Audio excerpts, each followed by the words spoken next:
Hi, I'm Marin Peterson. I'm a program manager for our Make Parenting a Pleasure program. I have two adult children. I've lived in Eugene my whole life, and I really enjoy being a parent educator so very much working with parenting now. I'm really happy that you could be here and that we could talk about playing with our children and giving them positive attention while we play. So this is part of our weekly live discussion from Parenting Now. And I would like to give you some Zoom instructions before we start. During the first part of this talk, you might find that you are muted. And at the end, we will have a chance for some questions and answers. For right now, if you think of anything you'd like to share or ask a question about, you can use the chat option at the bottom of the frame that you should see on your computer screen. And at any time, you can click there and then type in your questions. We are recording this discussion. We record all of them so that more people can watch them later. If you aren't comfortable being visible, you can click the camera icon in the lower left corner of the Zoom screen, and that camera icon should then have a line through it, meaning that you aren't visible. And then at the end, when it's time to ask some questions, you will be able to unmute yourself by clicking the microphone option.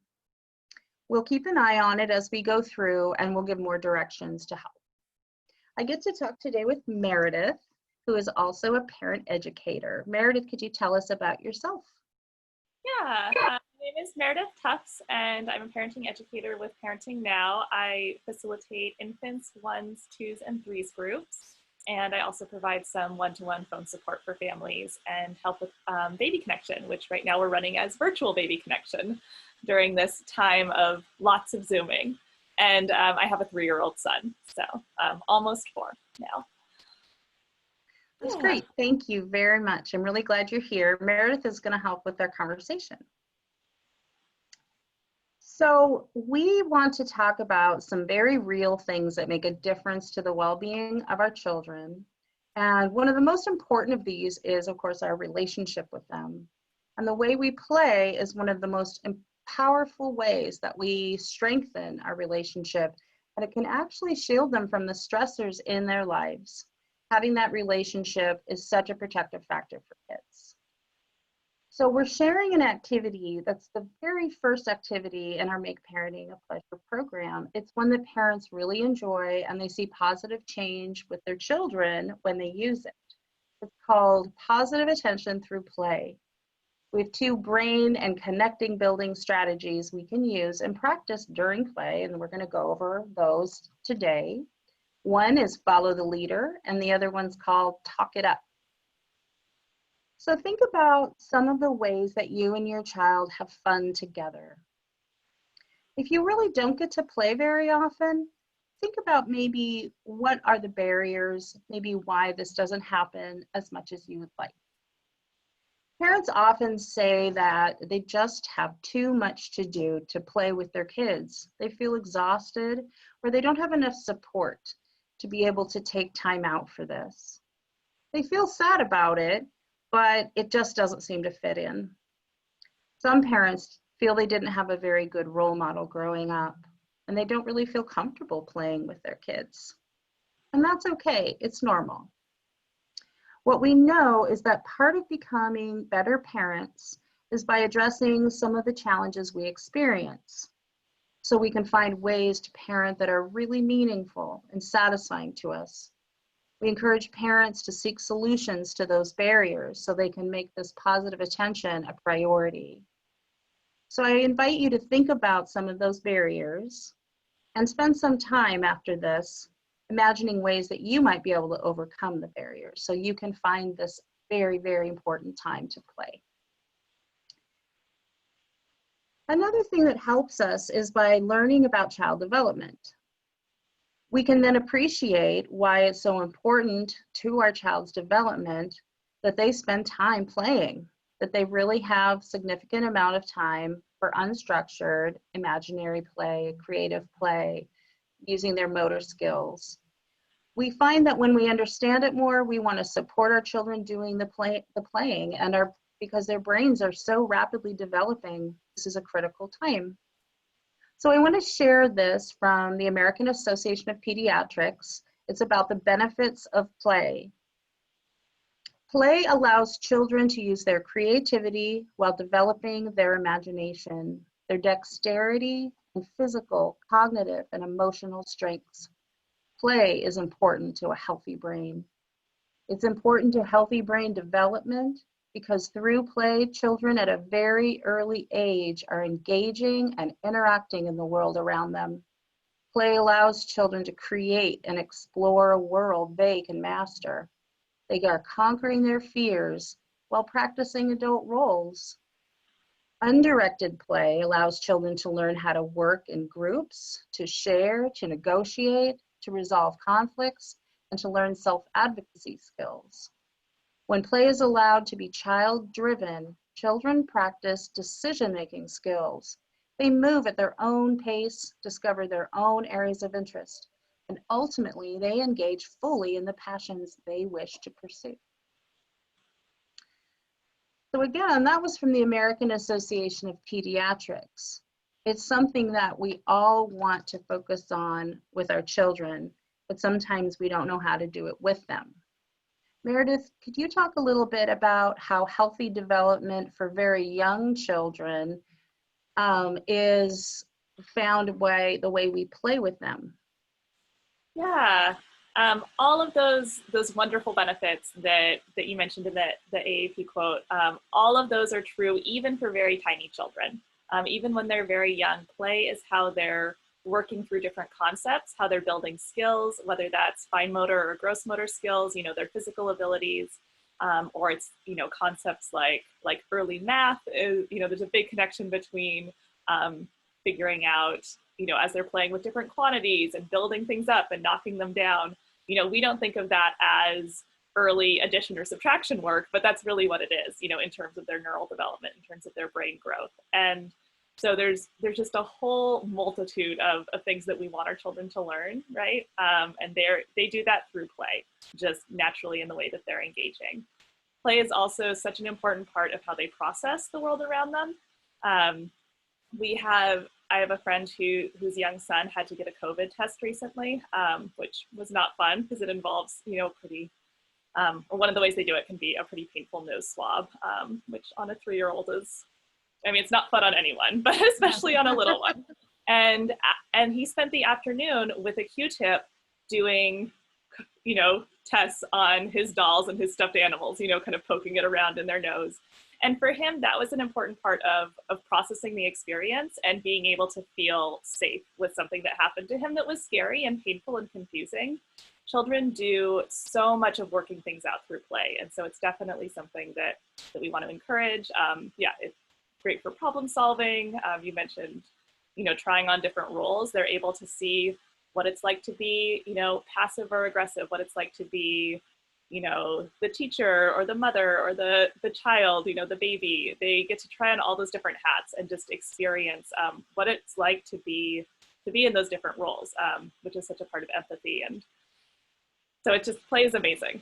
It's so good for everything. Yeah, even when they're very, very young. How young would you say children start playing? Children start playing as soon as they start, really interacting. Even little babies are doing a form of infant play when they're making faces and kind of gauging our responses back and forth, when they're, starting to bat for things, even when they're watching those hands kind of fly over, in front of their face before they really realize their hands are connected to them. That's, they're not thinking like, oh, I'm playing right now. But as far as the foundation that it's laying in their brain, that's really, a very, very tiny early form of play. Thank you so much. That's really great to remember. The children start playing right away. Mm-hmm. So we're going to talk now specifically about this strategy called following the leader. So when we follow our children's lead, it means that we have to take a break. We've got to step back and let them be the leader. And to do that, we also need to be able to take a break from our chores or the phone or whatever is keeping us feeling very busy, which is so much of the time. We really have to take a break from that. So we talk about this in our groups about when could you take a break and help parents think that through. And then we suggest that you identify a time of day for that opportunity. Where's the chance for me to take this break and play with my child? And then you plan it. You actually make yourself a note, put it on the calendar, maybe put it in your phone calendar so you go, that's right, this is the time I'm going to do it. So consider this a little bit. When could you take this break? Could it happen after lunch? Maybe before the bath time? And could you do it multiple times a week? Some days are going to be crazy and it's not going to happen, and that's perfectly fine. But when you connect with your child this way, they're really going to benefit. So we'll keep talking more about how to do this and what the benefits are. So once you've identified the time, I want you to sit down with them and just simply tell them, can I play? I'd like to play with you. I see you've got some blocks, or look at all the animals. Could I have one of those? And just let them show you what they're doing. You don't need to ask a lot of questions. We don't need to tell them what you want. You can just ask them, what could I play with? And let them start to learn that they can be the leader. With very younger children, an infant or a toddler, you might wait and watch for a moment to see what they're doing, and then tell them, I like playing with you. What are we doing? And then you start imitating them. Just simply sit there and copy. This is an attachment game for very small babies. It's being a mirror to them and starting to imitate. Meredith, I know this is something you go over in your groups. Could you share more about what that looks like and why it's important for infants? Yeah, this is a game that we definitely recommend for infant families, because when our babies are tiny, it's hard for us to know how to play with them. I mean, it can be a challenge at any age, but especially when they're very little, it's sort of like, what do I do with you? I don't know. How do I play with someone who's so small? But a really wonderful game that we really encourage is sometimes called mirroring or mirror mirror. There's a lot of different names for it, but it's just sitting with our baby, whether they're doing their tummy time or whether, if they're on their back, somewhere where they can see you, or if you're holding them up with you, that's great too. Anywhere where they're close by, even if they're not looking at you, where they could see you, if they turned and looked at your face.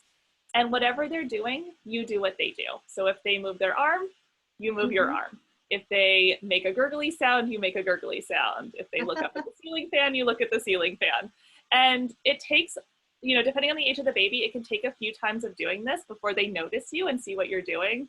But they often have this, you can see the light bulb going off. They have this realization of, oh my gosh, this person who I'm so attuned to, who I'm always watching, this person's doing that for me too. They're watching me. And that's just such a wonderful attachment and bonding activity. It's a really great way to just really show them how much we do appreciate them and notice them and what an important part of our family they are, even when they're itty bitty.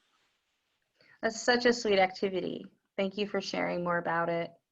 It makes me think about the very thing you said, that they say, wow, this person who I'm attuned to and watch all the time is tuning in and watching me. What an interesting feeling. And our older kids are going to have the same feeling when we're following the leader with them. I could imagine just mimicking their play and how fun that would be. So one thing that's important about following the leader is that we refrain from giving directions or asking too many questions or making corrections. And it's really natural that we want to teach our children so many things. We want to teach them how to play by the rules, how things work, how to color something. Maybe we want to say, oh, the sky isn't green or the sun isn't blue. But in fact, during follow the leader, you might be making a drawing and say, hey, that's a green sun. I'll make a green sun too. And then your child sees that you're watching them really closely. And you're not correcting them, you're appreciating them for how they do things. And that's really valuable to their self-esteem and very valuable to your relationship.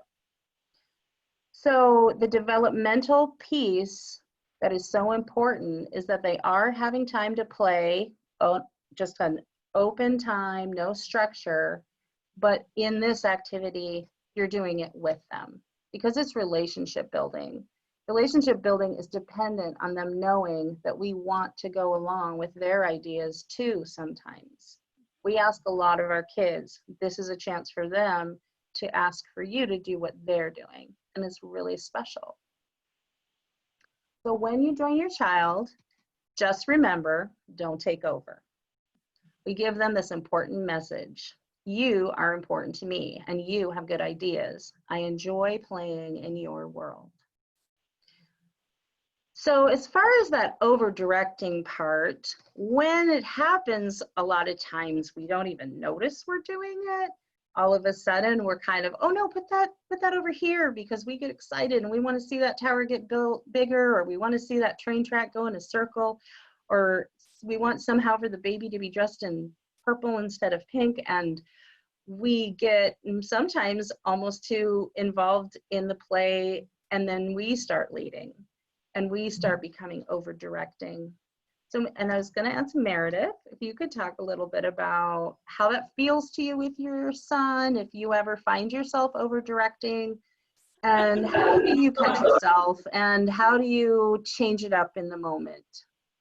Yeah, I think that I'm certainly not alone in having that experience. You know, as parents, we often we put a lot of pressure on ourselves. You know, we sort of have this idea of all the things that we want our children to learn and all the things we want to teach them, and we sometimes have the tendency to want to make everything into a teachable learning moment. And this really doesn't have to be that. You know, there's so many opportunities. There's so many times when, like you said, when we're directing things throughout the day, when we're correcting, and it's really important that play is separate from that. I've definitely found myself doing this with my son. He's very into animal games, and there's been a lot of play around predator and prey relationships, and it was really bothering me. I mean, I found that I was often stepping in when, like, the rabbit was eating the moose, and I would go, oh, I think they eat plants. I don't think a rabbit could eat a moose, you know, because in real life, of course, the rabbit is this big and the moose is, you know, much larger. But for our stuffed animals, they're the same size. You know, there's not that size difference. And so for me, what was helpful was to notice my reaction and to notice his reaction when I would step in and try to correct, when I would, you know, attempt to interject a little bit of actual science about, like, who eats who in the animal kingdom. He would kind of shut down a little bit. I mean, he wouldn't be as engaged in the play. And it wasn't, you know, he wasn't having as much fun. Sometimes we would kind of get into arguments about who would get to eat who in the real world. And that's not, I heard myself doing it. You know, we have those moments as parents where we hear ourselves and we're like, wait, why am I arguing with my child about this? This is not a good use of my time or energy. Like, I'm, you know, putting more emotion into this than needs to be here. And so noticing that was the first step, and then pausing, you know, listening and asking questions, you know, just saying, oh, you know, oh, that's interesting. And, oh, why would the rabbit want to eat the moose? And asking those questions was really revealing, because he would say things like, oh, because the moose, you know, the moose stepped on its house. And it was, you know, showing that for him, that was a way of working out kind of emotions and how people react when they're angry and upset, and all those sorts of things that I sort of had trampled over initially in my attempts to think about science. Yeah, so I would say that the noticing, you know, noticing my reaction, noticing how he was responding, and then kind of fixing it by asking questions and just re-engaging and really letting him, you know, really letting him take the lead, like you said. And so, you know, maybe that looks like correcting it, like, oh, you know, which animal can I be? Oh, I'm the turtle, you know, who should the turtle eat? And maybe the turtle is eating a horse. And that's what we're doing today. I like how you explained that there was more going on there than just something silly. Yeah. That he was trying to work out how it feels if someone steps on your house, and how would someone react to that. And maybe he needs to figure that out. Yeah. And he uses these things. And sometimes what we do is we're not trying to correct, but we'll say things like, that's silly, and oh, that's goofy, that's not how it is. And we try to sound playful, but in fact what we're doing is worrying somehow that our child is confused. and that we need to teach them and fix it. And during play, like you said, that's not what is really important at all. There's other times to talk about the science, like you said. Yeah. And our child is not going to believe that rabbits eat moose. Yeah. You know, as they get older, they'll figure that out. So thank it's you not something so I need to worry much. about. He's not gonna, head off. He's not going to go to college thinking that rabbits eat moose. So thank you so much. And I like the fact that you kind of acknowledge and own the fact that you were kind of worried and you wanted him to learn, and we can relax, take a breath, and slow down. Yeah. Okay, so one of the things that we've been talking about here is what kind of language we're using while we play. And so our second strategy is called talk it up, that it's okay to talk. It's not necessarily that we're taking over, but we can use our words and our language. And with very little children, this is wonderful for their brain development. And for older kids, it encourages social communication while they play, because you're modeling how to talk about play, and they will then be able to do that more with their own friends. So it's a really nice thing to do, but what does it mean to talk it up?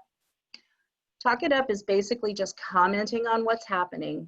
You're like watching the, people play sports, and you're talking about the ball's being passed and now it's in the hoop and then they got 2 points, and all you're doing is just talking about it, describing it, play by play. And that's one way to think about talk it up. So we can say things like, "You're holding your baby so nice. That baby looks so cozy in the blanket. That is such a big tower. The little person is standing on the top." And just describing and using your language. That's talking it up. We can also talk about feelings. "Oh, taking care of baby dolls is fun. This baby looks sad." Or, "You look happy. You look like a happy mommy." You can just talk about feeling words. Not only does this expand their vocabulary, it teaches communication skills, but it also builds your child's enjoyment of a responsive relationship. They really like the fact that not only are you following their lead, but you're really engaged. You're really talking about it. You sound really interested, and that just increases their feelings of self-esteem and importance in your life.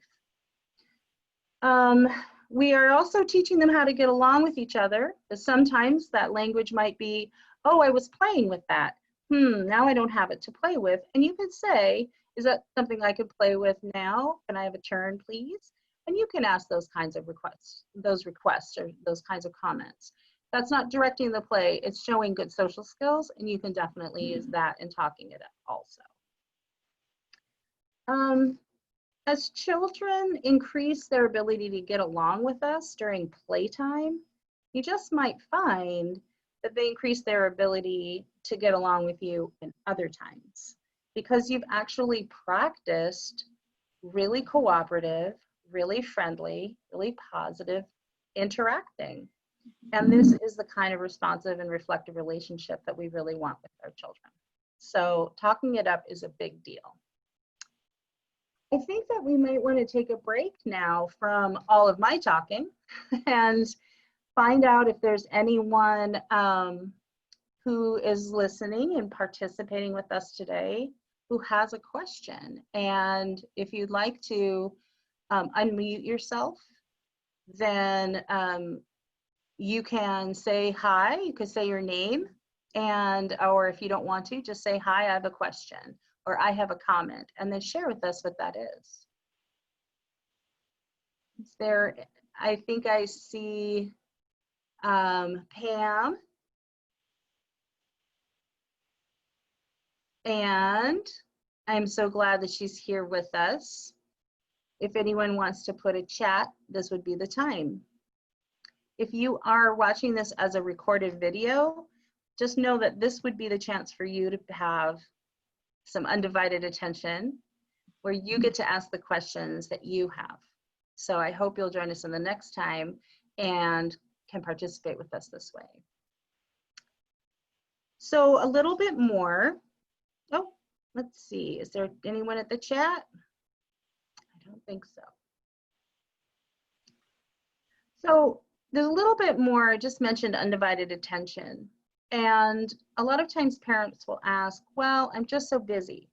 Can I do positive play, positive attention through play while doing other activities like I'm cooking dinner or doing laundry or while driving? We do a lot of playing in the car.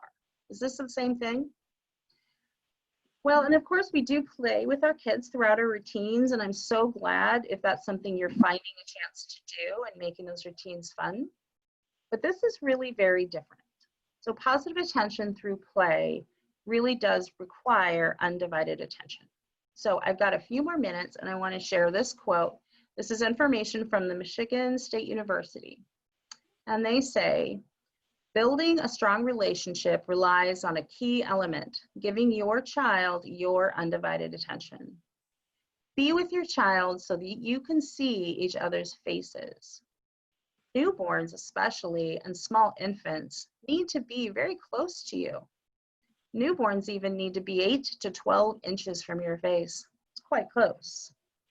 And young children like to be close where they can have physical contact. A lot of times they'll be leaning up against you or touching you because that's important to very young children. Try to put other thoughts out of your mind. Try to do this several times a day to try to establish this one-on-one time when you are not engaged in any other activity, where you look at your child's body language and their facial expressions, you listen to them, and you can look into their eyes. I love that quote because not only are we really paying attention, we're slowing things down in ourselves. This could actually be a relaxing activity for you when life is very stressful. If you take this time out to play and just focus on your child and just focus on your play, you might find yourself getting a lot of relaxation and benefit also. And parents also ask about making suggestions. They want to know, can't I just say, hey, it would be neat if this were taller? Or what if we put all the pink ones together and all the purple ones together? Can't I suggest things while I'm playing? And what we really encourage is, instead of suggesting things, that you just ask some questions. And that way you can expand play with your child, but they get to make the decision of what they're going to expand, how they're going to do it. It's just a question to sort of make them think a little bit, but we're still not telling them what they should be doing, even what they could be doing. This is their time. So you could ask questions like, is this block the phone? Should I be talking to the block? Should I call for help? I wonder what I'm going to do when the car breaks down. These are just some nice thought-provoking ideas and questions for your child. You can ask, who is this guy? Is this the daddy? Is he the doctor? What's happening right now? And that way your child can talk with you and explain their world, but you're not actually telling them, I think this is the doctor. Could we make this the doctor? Because that's your idea. So we want to remember not to do that and just let them be in the lead. I think that's all I have time for. Sarah, anything else you wanted to add, Meredith? Well, I really appreciate that throughout this you've talked about the reasons why it can be difficult for parents. And I love that you mentioned earlier, setting a schedule, making that plan, whether you're putting it in your phone, putting it on the calendar, making yourself a note.